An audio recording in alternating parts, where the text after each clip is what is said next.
Hi, welcome to today's lesson on groups and regions of the periodic table. Today's question of the day, what are some patterns in nature that you already know of? I know this was the same question of the day from the last video, but I think it's still important that we talk about patterns. There are three main groups on the periodic table, and the first of those is the metals. The metals are just like metals that you know from your regular life. They are shiny. Sometimes that's said that they have luster. They're malleable, which I like to remember as if you hit it with a mallet, kind of like a hammer, it would bend and not break. Another property of metals is that they're ductile, which means they can be turned into wires, which you can't really do with nonmetals. Metals like to lose electrons when they bond, and we'll get more into that in the future. Just hold on to that information for now. And then finally, metals like to conduct heat and electricity. They can be found on the left side of the periodic table. And it's a little bit weird how we designate what's on the left side and what's on the right side because it's not super intuitive. You may, in your classroom or on your printed periodic table, have a staircase line that kind of passes in this region here. And everything to the left of that staircase line is going to be considered a metal, with the exception of hydrogen. Hydrogen sits over here at the top of group 1, and that is because it has one valence electron, the same as all of the other elements in group 1, which is why it hangs out with all the group 1 metals, even though it's not a metal. So it's the only exception to this left-right staircase rule. So there's lots of metals in your everyday life, and I'm sure you know a bunch of them. Aluminum, definitely you can find that in your kitchen. You probably have some aluminum foil or maybe some aluminum baking trays. A soda can is also made from aluminum. That's something that's super common everywhere. Then we have gold, which maybe you don't have, but you know what it is. It's a yellow colored metal. Then we have copper, which I'm sure you have in your piggy bank. Copper is what's on the surface of pennies. And then we have some kind of cool metals. We have mercury, which is a liquid at room temperature. We have gallium, which is that element that Mendeleev predicted was going to be found and fit perfectly in the periodic table. It has a very low melting point. So oftentimes you will see videos of people like playing with gallium. You shouldn't be playing with chemicals necessarily, but it is super cool. You can melt it in the palm of your hand. Then finally, we have bismuth. And again, you should not be playing with chemicals, but there are people on the internet who play with chemicals. And the videos of bismuth are really, really, really cool. So you should probably check out some of those. Bismuth is a super heavy metal. It's on the periodic table somewhere near lead.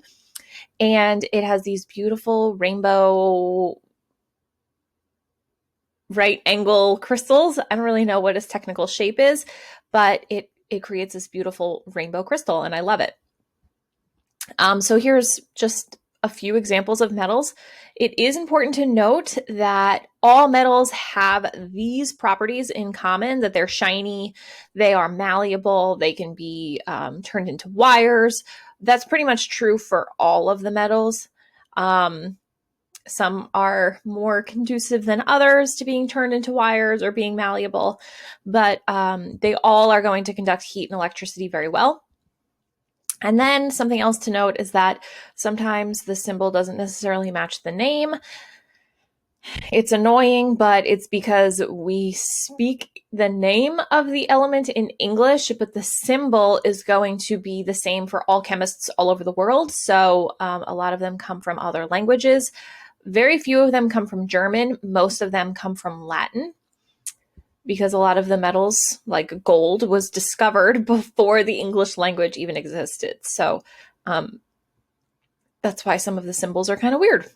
Then we have metalloids, and metalloids are going to be on that staircase line.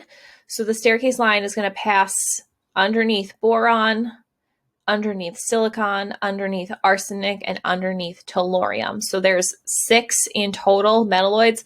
Some people will say that polonium, PO, is also a metalloid. I personally disagree because polonium is radioactive, so I will class it with the radioactive elements as opposed to the metalloids. Ask your teacher what they want you to kind of classify it as. So to me, there's 6 metalloids It just makes more sense. So the rule for the staircase line is that if the elements box touches two sides of the staircase line, so either like in the L shape or in the 7, two sides, then it's going to be a metalloid. The only exception to that rule is aluminum. Aluminum has two sides of its box touching the staircase line, but we know aluminum's a metal. That one's really easy. So it's the only exception to that staircase line rule. Metalloids kind of fit somewhere between a metal and a non-metal when it comes to their properties. So usually they're shiny, but not always. They are typically brittle, meaning that if you hit them with a mallet or a hammer, they're going to break. They are moderate conductors of heat and electricity. And this is super important to their usage in the real world. We a lot of the time use metalloids as semiconductors. So they'll be used in phones and computer chips and high level technology things that we need to just get a specific amount of electricity through. We really need to control the flow of electricity. And that is what the metalloids are perfect for. And then finally, when they bond, sometimes they'll gain electrons and other times they'll lose electrons. It kind of depends on who they're bonding with. Sometimes they participate in ionic bonding and sometimes covalent bonding. Again, it's going to depend. So I wouldn't like necessarily class them in one way or another in terms of electrons because it kind of changes. These are pictures of 4 of the 6 metalloids, and you can see what they have in common. They form crystal shapes, they're pretty shiny, and they're beautiful. Silicon is this beautiful, like iridescent color. Boron is a silvery white crystal. It's very irregular, but it does have some flat shapes to it. Arsenic is kind of linear, and then antimony is kind of all over the place. But it has very pointy crystals, which is super cool. But this is what the metalloids look like. Of course, when they bond to stuff, they look entirely different. So silicon or silicon is one of the most prevalent elements in the Earth's crust. You may have heard of silicon dioxide. That is the primary component of sand. So silicon looks this way when it's an element, but it'll look like sand or even glass in the form silicon dioxide. So in their elemental state, they will have the properties of being shiny and brittle, but when they bond, of course, they're going to get new properties. The last major section of the periodic table are the nonmetals, and when they're in their solid phase, they are going to be pretty dull, not that exciting. Again, they are something that is going to be brittle. So if you hit it with a hammer, it's going to break. The nonmetals typically are non-conductors of heat or electricity. They usually make some pretty good insulators. And when they bond, they are going to gain electrons. You will also notice that here, the nonmetals are going to kind of hug that staircase line. They're on the right side of the metalloids. And hydrogen, don't forget, is a nonmetal. So it's everything on the right plus hydrogen. Now, a lot of the time, these elements are going to be found in the gas phase, and you can also get them in the liquid phase. The gases are hydrogen, nitrogen, oxygen, fluorine, chlorine, and then all of group 18. And then your liquid at room temperature, or STP, is bromine, and the rest of them are going to be solids. This is indicated on some periodic tables by a color code. So typically, the elements that are printed in black are going to be solid at room temperature. Blue is a liquid at room temperature, and then the red are typically gases at room temperature. So like I said, most of the elements in the nonmetals area of the periodic table are gases, and I have them listed for you in this bottom corner here. Chlorine is mustard gas, like World War I, orangey, brown, yellow mustard gas. And then fluorine is a purple gas, but the rest of them are colorless, and you don't know the difference when you're looking at them. Which one's which. You'd have to do some tests to figure that out. And then we have sulfur, which is a solid, dusty looking yellow. You may have dealt with sulfur if you took earth science or earth and space science, whatever they're calling it. Sulfur typically has a yucky smell like eggs. Carbon comes in a lot of different forms, and they are all called allotropes. So if we have carbon in its coal form, carbon in its graphite form, and carbon in its diamond form. Those are going to be called allotropes of carbon. Really what that means is that the carbon atoms are arranged differently. So in a diamond, they kind of like form rings that kind of interlock with each other, making it super strong. In graphite, they come in hexagonal sheets. So not that anybody should do this, but if you were going to clean out a pencil sharpener, please make sure it's unplugged so you don't hurt yourself. But if you ever have to clean out a pencil sharpener and you have to touch the graphite that's inside the sharpener, it's actually like oily. And that is why the sheets of graphite are perfect for writing with a pencil. The pencil kind of slides across the paper and leaves the graphite behind. We're also doing some experiments with graphene, which is very similar to graphite. It's just like big sheets, and they are trying to use that as a semiconductor, just like they do with the metalloids, because carbon and silicon are right next to each other or right on top of each other on the periodic table. Right here. So thinking that silicon is a semiconductor, we could maybe get carbon to be a semiconductor too. So there's a lot of cool experiments going on with that right now. But the structure of the carbon is really going to determine what form that it's in. And those three examples would be called allotropes of each other, or allotropes of carbon. Now we can get even more specific with the groups on the periodic table. Even though the entire left side of the table are called metals, we can narrow it down even more. So specifically in group 1, we have alkali metals, and those are the most reactive metals on the periodic table because they are looking to get rid of just one valence electron, and usually it's not that hard to do. So they get rid of that electron very quickly, and that is going to result in a very vigorous, strong, kind of exciting reaction. These elements are going to quickly oxidize in air, which means that they're just going to react with oxygen. So it's actually kind of rare to find these elements on their own because they react with oxygen so quickly. And they are going to react to form strong bases, which is the opposite of an acid. Then we have alkaline earth metals in group 2. The way I remember this is that they kind of have two names, alkaline earth. Group 2. They're moderately reactive because they're trying to get rid of two valence electrons, so it's a little bit tougher for them, but still they're going to have a lot of success. And these also are going to form very strong bases.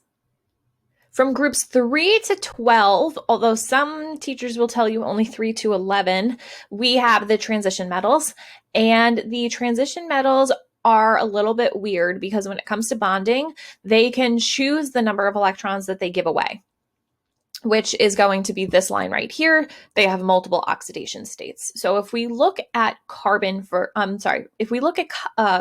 for instance, copper will sometimes bond with a +1 charge, and other times it'll bond with a +2 charge. And this really means that copper can give away either 1 or 2 electrons when it bonds, and this is really just going to depend on the circumstances. So this is true for all of the transition metals.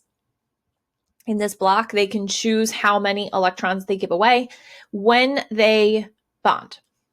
Additionally, these are really hard, tough metals. We use them to build bridges and make coins, and anything that we really want to stand the test of time is going to be made out of one of these really strong metals. When there are compounds that contain a transition metal and that compound is able to dissolve in water, it is going to make the water or make the solution a color. It's going to come out blue, purple, or red. They're really cool. One of the coolest ones is manganese. If you have potassium permanganate, which includes manganese, and you dissolve it in water, you get the most beautiful, deep, rich purple color. Copper is going to give off blue colors. Actually, it's kind of like the blue that's behind this cursor. It's a nice teal blue. Now, across the bottom of the periodic table, in this top row, we have the lanthanide metals. They're sometimes called the lanthanoids, and they are rare earth metals. They're soft and malleable, so typically we're not going to build structures with them, but they are used in a lot of technology, like smoke detectors, computers, different like medical machinery, because these metals are rare, but they have a lot of practical use in that sense. A lot of them oxidize in air, just like the group 1 and 2 metals. So they're like very quick to react. We don't talk about them much in high school chemistry because they're a little crazy and they are pretty rare, so they don't come up often. Beneath them, we have the actinide or the actinoids, and they are radioactive and they oxidize in air. And just like the lanthanides, we don't talk about them much just because they don't follow a lot of the typical rules that we're looking to learn about in high school chemistry. To the right of the transition metals, we kind of just have random leftover metals. They don't have any specific properties aside from the properties that belong to all metals in general. Aluminum and gallium, for instance, have low melting points, and they're easy for us to, like, well, we wouldn't make anything with gallium, but aluminum we make a lot of stuff with, like the outside of a car is mostly aluminum, and that's because it's super malleable. If a car gets in a crash, the car itself, the aluminum, is going to absorb a lot of the force, keeping the people inside very safe. But then we have tin right here. Tin used to be made to make tin cans and like a literal tin that you would maybe like put jewelry in, or even like Altoids mints. A lot of that's made with aluminum now because aluminum is cheaper, but that's kind of what those metals were used for. We are back to the metalloids, which you know have properties somewhere between a metal and a non-metal. They're somewhat conductive and they're usually shiny, but they also can be dull. Then we have the halogens, which are group 17. And the halogens are my favorite group on the periodic table. They are the most reactive of all the non-metals because they have 7 valence electrons and they're looking to get just one more. They, for that reason, will react very quickly because they're aggressive to get that 8th electron. More on that later. All of the halogens are diatomic, meaning that they come in twos. So you will never find fluorine by itself, just a single fluorine atom floating through space. That fluorine will always be bonded to another fluorine, and they kind of walk through life together until they're able to break apart and go bond to somebody else. So that is true for all of the halogens. They are also poison. Fluorine, chlorine, bromine, and iodine is typically what we're looking at for the halogens because astatine and tennessine, those are radioactive. So they're going to fit more the characteristics of radioactive elements than they are the halogens. But group 17, nevertheless, are halogens. But these are all poisonous in their elemental state.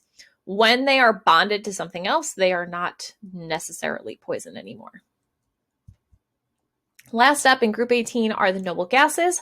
Noble gases are inert, meaning that they are unreactive. They have a full valence shell, which for everyone except helium means that they have 8 valence electrons. Helium is too small for 8 valence electrons, so it only has 2. Then, of course, we have some nonmetals that we didn't speak about, and those are just other nonmetals. They're nothing all that special. Unfortunately, they don't get any special group names. Part of the reason for that is because if you look, oxygen, sulfur, and selenium are nonmetals. Tellurium is a metalloid, and then polonium and livermorium are radioactive metals. So like down the group, there's not a lot of consistency. The same thing here. Carbon is a nonmetal. Silicon and germanium are metalloids. Tin is a regular metal. And then lead is a regular metal. And then flerovium is a radioactive. So a vertical column or a group right there doesn't have a lot of consistency. So those groups don't get a lot of names or anything fun. It's usually just the carbon group is what we call it. But these other nonmetals with no specific names have the properties of most of the other nonmetals. So like I taught you in the electron excitation lesson, our electrons in atoms can be very, very, very organized. In fact, maybe a little too organized, if you ask me. But the S block are elements whose valence electron is in an S sublevel. And I will talk more about that in a future video on electron configuration. But here we have an S block of elements. It is 2 elements wide because there's 2 elements that fit in every S orbital. Then over here on the right side, the fat tower, we have the P block, and the P block is 6 elements wide because there are 3 P orbitals, which can each hold 2 electrons, giving us a maximum of 6 P electrons. Then we have the D block. The D block is 10 elements wide because you have 10 D electrons altogether. And then we have, like we were talking about in the diagonal rule, the D shift occurs because the 4s orbital has less energy than the 3D. So these are 3D electrons, 4D, 5D, and 6D electrons. On the bottom, we have the F block, and the F block should be 14 elements wide because as far as I'm concerned, lanthanum and actinium should be up here in the table, not down here in the table, because it just makes sense. So the F block is 14 elements wide because there are 7 F orbitals, each holding a max of 2 electrons. So in total, 14 F electrons. And then it's just separated from the periodic table because it prints nice. This section is supposed to, the periodic table is supposed to split right here in between scandium and titanium. And then titanium and everything to the right is supposed to slide over so that the F block can fit in right here. But that made the periodic table really skinny and really long, which made it hard to print it in textbooks without it being too small. So they just kind of cut that out and stuck it on the bottom. So I had mentioned before that there were diatomic elements, and those were the halogens. But the halogens are not the only elements that are diatomic in their elemental state. In fact, we a lot of the time use the little acronym Brinkelhoff to remember that there are 7 diatomic elements. They are bromine, iodine, nitrogen, chlorine, hydrogen, oxygen, and fluorine. But another way that you can remember it, instead of Brinkelhoff, or some teachers will say Hoff-Brinkel, it is 7 elements, starting with number 7, making a 7 plus hydrogen. And like I said, these elements are always going to come in pairs because they love being bonded. And if they can't find an element to bond with, they will just bond with another element or another atom of the same element. So nitrogen, if there's one nitrogen floating around, there's definitely another. So that one nitrogen will bond to a second one because they love being bonded that much. That's all for the groups of the periodic table. I know it's a lot to take in. You should at this point be able to identify just from the location on the periodic table whether an element is a metal, metalloid, or non-metal, and you should be able to give its group a name if that group or region has a name. So if I asked you how could you describe the element Y? Find that on the periodic table, you should be able to tell me that it is a metal. Specifically, it's a transition metal, it's shiny, it's a conductor, it can be turned into a wire, and because it's a transition metal, it's strong, and you probably could build stuff out of it if you wanted to. If I asked you what the properties of SB were, just from its location on the periodic table, you should be able to tell me that it is a metalloid. It's a semiconductor, meaning that it conducts a certain amount of electricity. You can control it really well. It may be a conductor of heat as well. It's probably shiny, and that's it.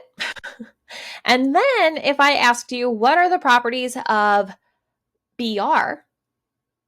You should be able to tell me that it is a nonmetal. It's a liquid at room temperature. Specifically, it's a halogen. Because it's a halogen that makes it diatomic. It's poisonous. It is not a good conductor of heat or electricity. And I think that might be it. You should be able to do this for pretty much any element on the periodic table just by using its location. And that's the beauty of the periodic table. The patterns are so specific that you can look at an element and, based on its location, know quite a bit about it.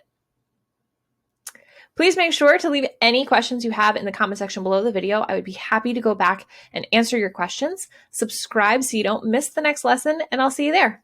Bye.